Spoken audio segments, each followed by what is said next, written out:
పాటు హైదరాబాద్ ఉమ్మడి రాజధానిగా ఉంటది. ఇది 2 రాష్ట్రాలకి.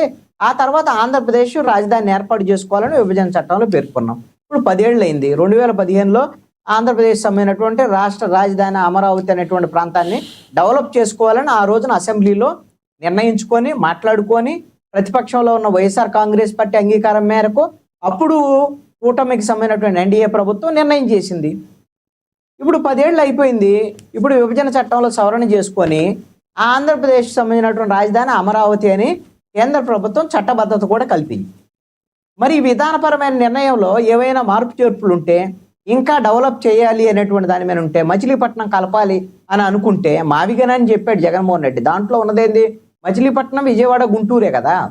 ఆల్రెడీ విజయవాడ గుంటూరు సిఆర్డీఏ పరిధిలో ఉన్నాయి. సిఆర్డీఏ పరిధి అమరావతి. అలాంటప్పుడు మచిలీపట్నం కూడా కలపండి అని అడగొచ్చు, తప్పేం లేదు. కలుపుతారా లేదా అనేది వాళ్ళ విషయం, వాళ్ళ ఇష్టం.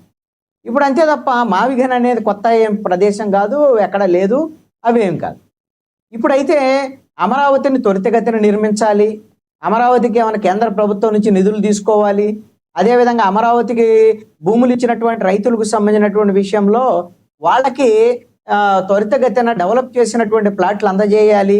ఇవన్నిటినీ కూడా కూటమి ప్రభుత్వం త్వరితగతిన చేసేటువంటి విధంగా ప్రతిపక్షంలో ఉన్నటువంటి వైఎస్ఆర్ కాంగ్రెస్ పార్టీ పట్టుపట్టొచ్చు, ప్రభుత్వాన్ని నిలదీయొచ్చు, లేదా ప్రభుత్వం ఇవన్నీ చేసేటువంటి విధంగా ఒత్తిడి పెంచవచ్చు.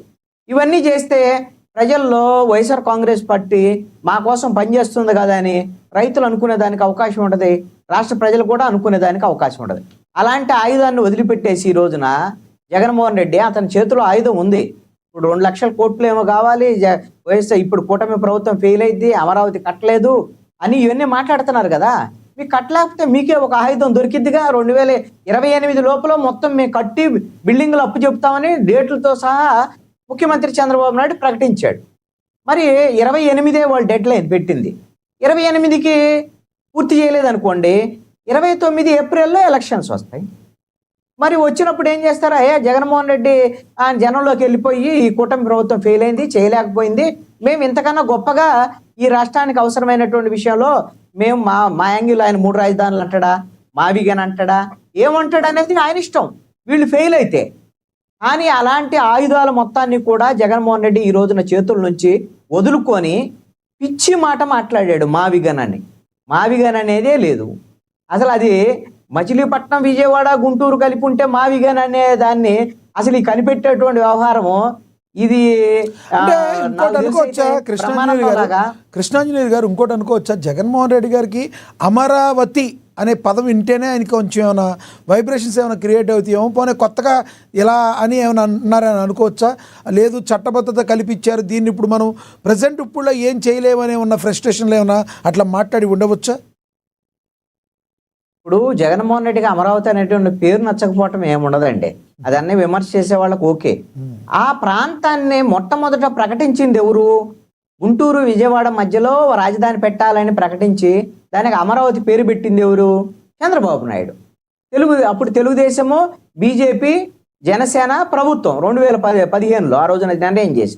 మరి ఇప్పుడు అమరావతి అయిపోయింది అనుకోండి, డెవలప్ అయింది అనుకోండి, రేపు పొద్దున ఆయన చెప్పినట్టే కట్టాడు అనుకోండి, ఎవరికి పేరు వస్తుంది? చంద్రబాబు నాయుడికి పేరు వస్తుంది. మరి జగన్మోహన్ రెడ్డికి ఇది నచ్చిద్దా ఏమన్నా రాజకీయంగా? ఇప్పుడు చంద్రబాబు నాయుడు బాగా కడుతున్నాడు, చంద్రబాబు నాయుడు బాగా అభివృద్ధి చేస్తున్నాడు అని పొగుడుతాడా? మీరే అన్నారు 14లో చంద్రబాబు నాయుడు చెప్పినప్పటికీ అప్పటి ప్రతిపక్షం ఉన్న జగన్మోహన్ రెడ్డి గారు యాక్సెప్ట్ చేశారు కదా దాన్ని. ఆయన కూడా చెప్పాడు ఆ రోజున అసెంబ్లీలో, గుంటూరు విజయవాడ మధ్యలో రాజధాని ఏర్పాటు చేయడానికి మాకు అభ్యంతరం లేదు అని కూడా చెప్పాడు. ఆయన అని చెప్పిన దాని ప్రకారంగా ఆయన వాడు ప్రతిపక్షంగా ఆ రోజున అడ్డుకొని ఉంటే, ఆ రోజునే వద్దని ఉంటే వేరే నిర్ణయం, వీళ్ళ ఒక స్టాండ్ మీద ఉన్నారు, వేరే స్టాండ్ మీద అనుకునేవాళ్ళు. 2019 ఎన్నికల సమయంలో కూడా వైఎస్ఆర్ కాంగ్రెస్ పార్టీ మాకు అమరావతి రాజధాని ఇక్కడ నుంచి మార్చడు, జగన్మోహన్ రెడ్డి తాడేపల్లిలో నీళ్లు కట్టుకున్నాడు అని కూడా చెప్పారు వైఎస్ఆర్ కాంగ్రెస్ పార్టీ వాళ్ళు.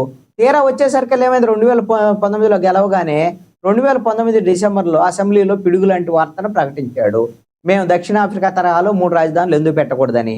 పోనీ 2019 నుంచి 24 వరకు జగన్మోహన్ రెడ్డి ఉన్నాడు, 3 రాజధానులు పెట్టగలిగాడా? 3 ప్రాంతాల్లో 3 ఇటకరాళ్ళు ఏమన్నా వేయగలిగాడా? హైకోర్టు మొట్టికాయలు వేసింది, చెంప చెళ్ళు మనిపించేటట్టు హైకోర్టు సుప్రీంకోర్టు తీర్పులు ఇచ్చాయి. మీకు అధికారం లేదా? వెళ్ళి పార్లమెంట్ లేదని ఉంటే ఆ విభజన చట్టాన్ని సవరణ చేసుకోండి అని చెప్పింది. వెళ్ళాడా జగన్మోహన్ రెడ్డి ఆ రోజున పార్లమెంట్కి వెళ్ళాడా విభజన చట్టాన్ని సవరణ చేసుకోవడానికి? వెళ్ళలేదు కదా. మరి ఇప్పుడు అందరూ అంటున్నారు రేపు పొద్దున జగన్మోహన్ రెడ్డి వస్తే మారుస్తాడు, జగన్మోహన్ రెడ్డి వస్తే తీర్మానం చేస్తాడు. ఇవన్నీ చేసాడు ఆల్రెడీ. చేసి బొక్కబారులో పడ్డాడు. బొక్కబారులో పడి 3 రాజధానులని లేకుండా మూలన కూర్చున్నటువంటి పరిస్థితి ఈ రోజున 11 సీట్లతో. మరి ఇప్పుడు అది పోయిందా? 3 రాజధానులు వదిలేశాడా? ఇప్పుడు మావిగన అని అంటున్నాడు. ఈ మావిగన ఏంది? అందుకని రాజధానికి సంబంధించినటువంటి ఒక కీలకమైనటువంటి రాష్ట్ర రాజధాని విషయంలో విధానపరమైనటువంటి నిర్ణయం విషయంలో ఒక ఎజెండా లేకుండా మీకు అనిపిస్తుందా కృష్ణాంజనేయ గారు, ఇప్పుడు మీరు ఏదైతే చెప్తున్నారో వైసీపీలో కూడా అలా చెప్పేవాళ్ళు వెనకాల ఉంటారు కాబట్టి ఇక్కడి నుంచి అయినా విధానపరంగా ముందుకు వెళ్ళి మచిలీపట్నాన్ని కూడా కారిడార్లో కలపాలంటమో, లేదంటే మీరు చెప్పినట్టుగా ఆ రైతులందరికీ గతంలో ఇచ్చిన వాళ్ళందరికీ కూడా న్యాయం చేయాలంటమో ఈ రకంగా ఎత్తుకునే అవకాశం ఉందంటారా వైసీపీ పార్టీ? వైఎస్ఆర్ కాంగ్రెస్ పార్టీలు ఎవరన్నా చెబుతారని కానీ, చెబితే జగన్మోహన్ రెడ్డి వింటారని కానీ నేను అనుకోవటం లేదు. అలాగా ఆ వ్యవస్థ ఉందని కూడా నేను అనుకోవటం లేదు. ఆయన ప్రభుత్వం ఉన్నప్పుడు ఆయన ప్రభుత్వంలో సలహాదారులకు కూడా 42 మందిని 52 మందిని పెట్టుకున్నాడు. వాళ్ళ సలహాలు విన్నది లేదు. ఇంటే జగన్మోహన్ రెడ్డికి కనీసంగా ప్రతిపక్ష హోదా వచ్చేది కదా. ఇప్పుడు కూడా వైఎస్ఆర్ కాంగ్రెస్ పార్టీలో జగన్మోహన్ రెడ్డి ఏం చెప్తే అదే. అందుకని ఇప్పుడు మోహన్ రెడ్డి గారో ఇంకొకళ్ళు వెళ్ళి వీళ్ళు ఏదో ఇదే జనం ఎలా అనుకుంటున్నారని అలా అనుకుంటున్నారని చెప్తే జగన్మోహన్ రెడ్డి అనే పరిస్థితి లేదు. జగన్మోహన్ రెడ్డిని ఈ రోజున ఏమనుకుంటున్నారు అని అంటే, మీమ్స్ లో ఎక్కువ బ్రహ్మానందం ఫోటోలు ఎక్కువ వస్తూ ఉంటాయి. అందుకని బ్రహ్మానందం కూడా నా ఫోటోలు వస్తున్నాయి కదా సినిమాల్లో ఏమైనా ఏదో రకంగా అతను కమెడియన్ కాబట్టి ఏదో ఒక రకంగా ప్రచారం జరుగుతుంది అనుకున్నాడు. ఇప్పుడు జగన్మోహన్ రెడ్డి కూడా మావిగన్ అన్న తర్వాత బ్రహ్మానందం కన్నా ఎక్కువ ట్రోల్స్ గురవుతున్నాడు, మీమ్స్ లో వస్తున్నాడు, ఒక కమెడియన్ గా మారిపోయినటువంటి పరిస్థితి.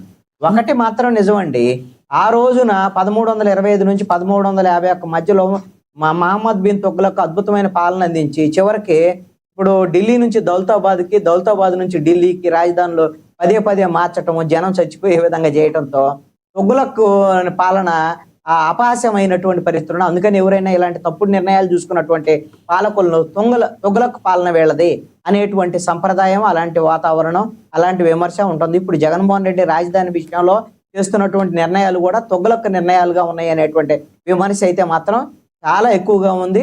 ఆయన మావిగని ప్రకటించిన తర్వాత బ్రహ్మానందం కన్నా ఎక్కువ ట్రోల్ అవుతున్నటువంటి పరిస్థితి అయితే ఉంది. జోకర్ లాగా ఫీల్ అవుతున్నారు రాష్ట్ర ప్రజలు. రైట్, నేను మళ్ళీ మాట్లాడుతా సార్, కొంచెం మీరు అందుబాటులో ఉండండి. మనతోటి తిరుత్తని వేణుగోపాల్ గారు ఉన్నారు, జనసేన నేత, ఆయనతో మాట్లాడదాం. వేణుగోపాల్ గారు నమస్తే అండి. సార్ నమస్తే లక్ష్మణ్ గారు.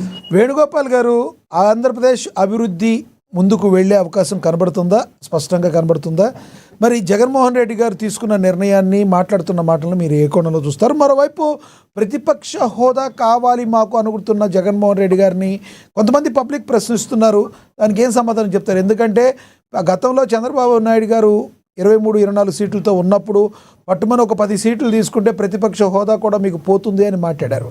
అంటే 10 సీట్లు 11 సీట్లు ఉంటే ప్రతిపక్ష హోదా లేదు అనటం సమంజసం కాదు అని మాట్లాడుతున్నా మీకు మరి పోతుంది అని ఎట్లా మాట్లాడారని ప్రజలు ట్రోల్స్ చేస్తున్నారు. మీరు ఏ రకంగా చూస్తారు? ఓవరాల్గా ఆంధ్రప్రదేశ్ అభివృద్ధి, అమరావతి అభివృద్ధి జరుగుతుందని మీరు భావిస్తున్నారా? సార్ లక్ష్మణ్ గారు